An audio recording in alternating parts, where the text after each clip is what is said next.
Xavi Bal, taktik false winger dan 9 alasan mengapa Barcelona begitu mengerikan. Barcelona sedang dalam wujud yang amat mengerikan. 3 laga terakhir, klub asal Katalan selalu menang dan mencetak 4 gol ke gawang lawan. Performa yang sangat bagus. Barcelona menang 4-0 atas Athletic Bilbao akhir pekan lalu. Pada pekan ke-25 La Liga, ini adalah hasil yang apik. Sebab pada akhir Januari 2022 lalu, Barcelona kalah dengan skor 3-2 dari Bilbao. Kehadiran Xavi membawa perubahan besar bagi Barcelona. Atletico Madrid diibas dengan skor 4-2 dan 4 besar kini juga dalam genggaman. Napoli ditundukkan untuk mendapatkan satu tempat di 16 besar Liga Eropa. Xavi bukan hanya memberikan hasil bagus untuk Barcelona, tapi juga membawa banyak perubahan dari sisi taktik, mental, dan aura positif dalam tim. Lantas, apa yang dilakukan Xavi hingga membuat Barcelona menjadi tim yang mengerikan? Xavi bukan sosok baru di Barcelona. Dia legenda dan besar dengan klub kultur klub. Yang juga Xavi juga tahu betul apa yang dibutuhkan dan diinginkan Barcelona. Xavi mengembalikan identitas bermain di klub yang hilang pada era Ernesto Valverde dan Ronald Koeman. Xavi mengembalikan tiki-taka yang telah menjadi identitas klub. Xavi mengembalikan permainan dari kaki ke kaki, bukan sekedar untuk saling bertukar umpan, tapi mengacaukan struktur pertahanan lawan. Prinsip utama dari Xavi Bal adalah triangle pass. Maksud dari istilah itu adalah kondisi ketika pemain membentuk formasi segitiga ketika saling bertukar umpan. Ini adalah skema agar menang jumlah pemain dibandingkan lawan. Biasanya skema ini terjadi antara 2 gelandang dan 1 bek sayap. Mereka akan saling bertukar umpan lalu dipindahkan ke sisi lapangan lain atau langsung dipindahkan ke winger.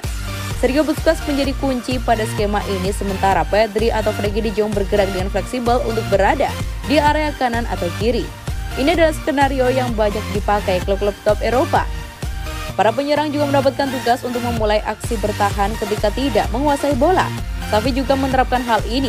Xavi ingin mengacaukan build up serangan lawan. Aubameyang akan melakukan pressing pada pemain lawan yang memegang bola, sementara Traore atau Gavi akan memberi tekanan lebih pada bek lawan. Sementara Pedri dan De Jong akan menutup akses bola ke pemain tengah lawan. Situasi ini membuat lawan tak punya banyak pilihan selain melakukan umpan jauh. Barcelona membagi fase bertahan dalam 2 lapis. Pertama, para penyerang dan gelandang, seperti yang sudah dibahas, sementara lapis kedua adalah Sergio Busquets dan 4 pemain belakang.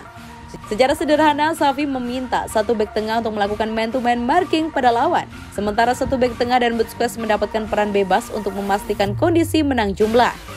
Sementara bek sayap akan menjaga ruang antar lini dan para winger akan turun untuk menjaga kelebihan. Barcelona bisa bertahan cukup rapat saat dibutuhkan. Xavi beruntung punya pemain muda yang brilian seperti Gavi. Dia adalah pemain serba bisa. Posisi utama Gavi adalah gelandang serang, tapi dia bisa menjadi winger. Xavi menyebutkan peran Gavi adalah false winger. Secara sederhana, false winger adalah winger yang bergerak ke tengah. Jadi ada ruang yang bisa dimaksimalkan bek sayap. Selain Gavi, ada Traore juga bisa memainkan peran ini. Gavi akan membuka ruang bagi Jordi Alba dan Traore membuka ruang untuk Jordi Alba. Xavi memulai karir dengan mewarisi skuad racikan Ronald Koeman. Belum ada pemain baru, Xavi pun memilih untuk mempromosikan pemain muda dari La Masia. Hasilnya sukses besar. Selain cukup lama, jebolan La Masia hanya jadi pemanis bangku cadangan kali ini. Mereka jadi pilar utama. Gavi juga memaksimalkan potensi Nico Gonzalez dan Abdi Zazoli. Bersama para jebolan La Masia, Xavi membawa Barcelona kembali pada identitas klub dan lebih hemat dalam belanja transfer. Selain itu, kelebihan pemain jebolan La Masia adalah sangat kuat secara individu. Perubahan bukan hanya di bawah Xavi, tapi juga para pemain. Gerard Pique dan kolega menunjukkan antusiasme yang sangat tinggi. Banyak komentar positif muncul dari mulut para pemain saat berada di depan media. Awal pekan ini Barcelona seharusnya libur latihan. Setelah menang atas Bilbao, mereka mendapatkan jatah libur. Tapi sejumlah pemain senior tetap menjalani latihan secara reguler di bawah arahan tim pelatih. Alex Pintanel, juga jurnalis Marca, melaporkan bahwa Gerard Pique, Pedri, Jordi Alba, Frenkie de Jong, dan Dani Alves, serta beberapa pemain lain tetap latihan ketika libur.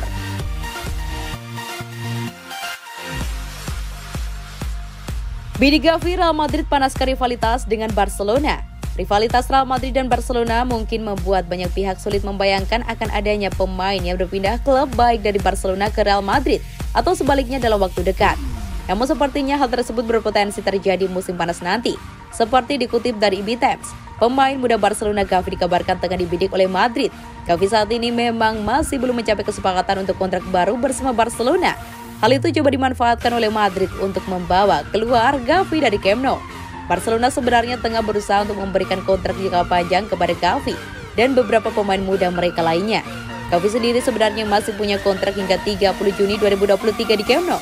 Namun penawaran kontrak baru yang disodorkan Barcelona sejauh ini ditolak mentah-mentah oleh pihak Gavi. Spekulasi soal kemungkinan Gavi merapat ke Santiago Bernabeu diperkuat dengan agen sang pemain yang terlihat sedang berada di Madrid. Agen Gavi yang bernama Ivan de la Pena disebut mengunjungi kantor pusat Real Madrid di Valdebebas awal pekan ini. Menarik untuk dinanti saga transfer Gavi menuju Madrid, terutama ketika mendekati bursa transfer musim panas nanti. Pemain berusia 17 tahun tersebut sejauh ini mendapatkan kepercayaan dari Xavi Hernandez untuk bermain di tim utama.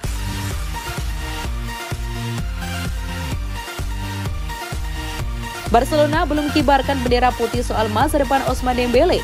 Kontrak Ousmane Dembele di Barcelona tinggal hitungan bulan saja. Namun klub raksasa Spanyol itu belum menyerah untuk meyakinkannya agar mau bertahan. Proses negosiasi sendiri telah berlangsung sejak cukup lama. Dari laporan yang beredar diketahui bahwa Dembele enggan menandatangani proposal dari Barcelona karena penurunan gaji di dalam kontrak terbaru.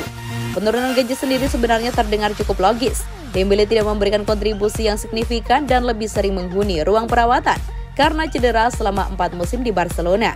Ditambah lagi Barcelona mengalami dampak finansial yang cukup parah akibat pandemi.